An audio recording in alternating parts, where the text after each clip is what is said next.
ఛత్తీస్గఢ్ లో భారీ ఎన్కౌంటర్ జరిగింది. తెల్లవారుజాము నుంచి నారాయణపూర్ జిల్లాలో ఎదురు కాల్పులు జరుగుతున్నాయి. బలగాలు మావోయిస్టుల మధ్య భీకర పోరు కొనసాగుతుంది.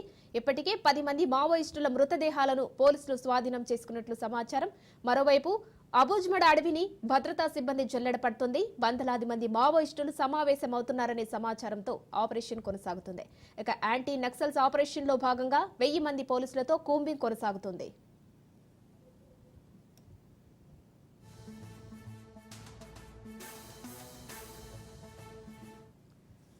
ఛత్తీస్గఢ్ లో భారీ ఎన్కౌంటర్ జరిగింది. తెల్లవారుజాము నుంచి నారాయణపూర్ జిల్లాలో ఎదురు కాల్పులు జరుగుతున్నాయి.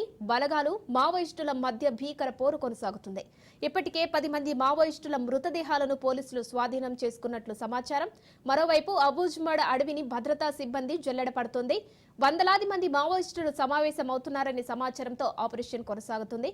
ఇక యాంటీ నక్సల్స్ ఆపరేషన్ లో భాగంగా 1000 మంది పోలీసులతో కూంబింగ్ కొనసాగుతుంది.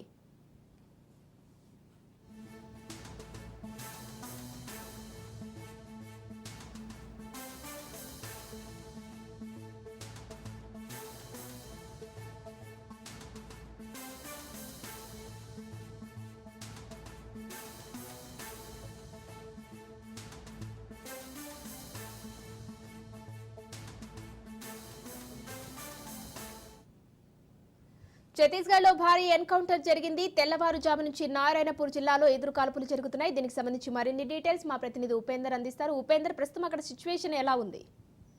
దక్షిణ అబూర్మడ్ ప్రాంతంలో అయితే ఇప్పటికే అక్కడ కూంబింగ్ కూడా కొనసాగుతుందని చెప్పేసి ఎస్పీ కూడా చెప్తున్న పరిస్థితి కనిపిస్తుంది. అయితే నారాయణపూర్ జిల్లాకు సంబంధించి అటు కొండగావ్, నారాయణపుర, దంతెవాడ, జగదల్పూర్ జిల్లాకు సంబంధించినటువంటి ఏదైతే డిస్టిక్ రిజర్వ్డ్ గార్డు, అదేవిధంగా ఎస్పీఎఫ్ బలగాలు కావచ్చు, సిఆర్పీఎఫ్ బలగాలు అయితే సెర్చ్ ఆపరేషన్ చేస్తున్న పరిస్థితి కనిపిస్తుంది. ఉమ్మడి భద్రతా బలగాలతో కూడా ఆ ప్రాంతం అబూజ్మడ్ ప్రాంతంలో నక్సలైట్లు ఉన్నారనే నేపథ్యంలోనే కూంబింగ్ అయితే ప్రారంభించారు. అయితే ఒక్కసారిగా ఈ రోజు తెల్లవారుజామున 3 గంటల సమయంలో ఒక్కసారిగా భద్రతా బలగాలకు అటు మావోయిస్టులు తారసపడడంతో ఎదురు కాల్పులు అయితే కొనసాగాయి. ఈ నేపథ్యంలో భద్రతా బలగాలు ఇటు మావోయిస్టుల మధ్య అయితే హోరాహోరీగా కాల్పులు జరుగుతున్న పరిస్థితి కనిపిస్తుంది. ఈ నేపథ్యంలో అటు భద్రతా బలగాలకు కావచ్చు, అటు మావోయిస్టులకు కూడా గాయాలైనట్లు కూడా తెలుస్తున్నప్పటికీ పూర్తి సమాచారం మాత్రం కొంత ఆలస్యంగా వచ్చే అవకాశం అయితే కనిపిస్తుంది. అయితే ఉమ్మడి భద్రతా బలగాలకు సంబంధించినటువంటి వారు భారీగా అటు సెర్చ్ ఆపరేషన్ చేస్తూ అటు అబూజ్మడ్ ప్రాంతాన్ని కూడా తమ ఆధీనంలోకి తెచ్చుకునేందుకైతే ప్రయత్నాలు అయితే కొనసాగిస్తున్నాయి. ఈ నేపథ్యంలోనే